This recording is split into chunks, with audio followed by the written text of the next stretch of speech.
What is going on, guys? It's your boy Big Dyllan and welcome back to another Z location and recommendations video. This is the week of July the 28th. As always, let's just get straight into it. So starting off with the exotic engram first, we have the Legacy Gauntlet engram. As always, I do not recommend picking this up unless you are trying to collect your year 1 exotics in the exotic armor kiosk. Moving on to the Titans, we have the no backup plans with a 91% stat roll of intellect and strength. Pretty average exotic at best. They can be a little bit more useful in something like Crucible. When you get a shotgun kill, they'll grant you an overshield.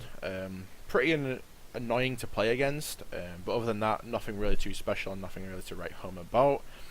Moving on to the Hunters, we have the Skyburners Annex with an 86% stat roll of, again, intellect and strength. In my opinion, one of the more useless exotics in the game. Never really paid any attention to it. Just pretty pointless overall. Doesn't really grant you any huge different game breaking benefits. So for me, nothing really important for Hunters this week. Moving on to the Warlocks, we have the Starfire Protocol with a 88% stat roll of discipline and strength. This, in my opinion, is in my top 5 Warlock exotic armor pieces in the game. I absolutely love this. I'd even actually go as far to say this is my second best Warlock exotic, especially when I'm using Sunsinger. Mainly just because you can get the heavy ammo on. An extra fusion grenade is always good because then you can run the Touch of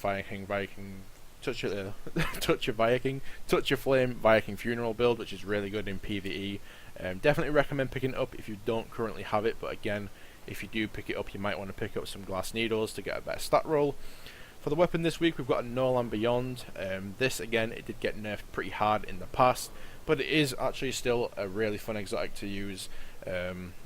Really solid sniper. Definitely actually recommend picking it up. If you don't actually have it, it's pretty decent for something like Trials of Osiris. I know a lot of people like to use it with a sidearm.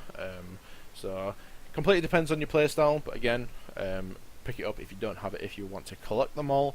Moving on to everything else for the weapon bundles, we have the Bad Juju with the Hoodoo, and we have the Telesto with the Lingering Vestige, or however you want to pronounce it.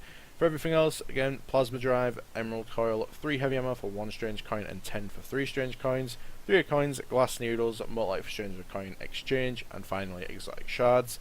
Anyway, hopefully that gives you an idea on what to get this week. Drop a like in the video if you enjoyed, subscribe for future Destiny 2 content. Thank you so much for watching, guys, and peace.